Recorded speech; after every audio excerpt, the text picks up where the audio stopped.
Après la presse internationale, l'édito politique d'Yves Tréhard du Figaro. Yves, vous revenez bien sûr sur le débat d'hier soir. Et selon vous, Fillon a gagné en 3-7, c'est-à-dire les 3 débats de la primaire. Ah oui, je suis sûr que vous aimez le tennis et Oui. Géraldine aussi. Donc Et c'est Thomas un peu... Soto Et aussi. Thomas et Julie, tout le monde adore le tennis. J'aime le tennis suisse. Ah oui, c'est vrai. Alors je dirais jeu, 7 et match pour revenir à notre débat, À nos moutons. ce débat. Et je ne sais pas si Fillon gagnera la primaire de son camp, ni même s'il sera qualifié, mais il a effectivement dominé les 3 débats. Et hier soir encore, en étant le plus précis, le plus direct et en disant refuser que la politique soit un spectacle, ce qui ne peut que plaire à un électorat de droite. Sur chaque question, je vais continuer à filer la métaphore, il a lobé les journalistes et ses adversaires en donnant de la hauteur au sujet, que ce soit sur le conflit syrien, l'avenir de l'Europe, il a enfin été question de l'Europe, sur l'école, ou l'entrée à l'université pour laquelle le bac doit servir, selon lui, d'examen de sélection. Et puis Fillon est le seul dans sa conclusion à n'avoir pas dit « je », mais « nous ». Nous, les Français, voilà où nous devons aller, vers plus de liberté.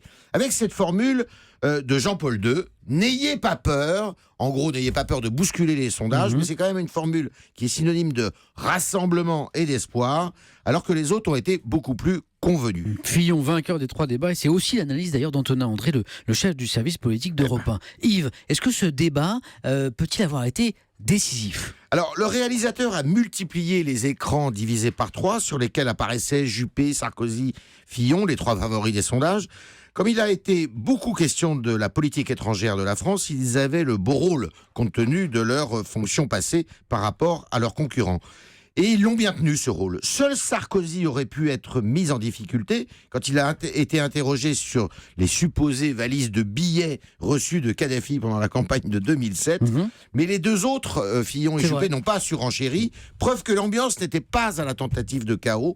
Seul Pujadas a fait les frais de son indignation par une réponse qui le vouait aux gémonies. Donc Juppé, Sarkozy, Fillon, Yves, qui sont les 2 qui ont le plus de chances d'être qualifiés dimanche soir. Bien, évidemment que le choix se fera beaucoup plus sur les apparences que sur les programmes, qui sont sensiblement les mêmes. Mais pour l'anecdote, moi j'ai noté une petite différence. Ouais.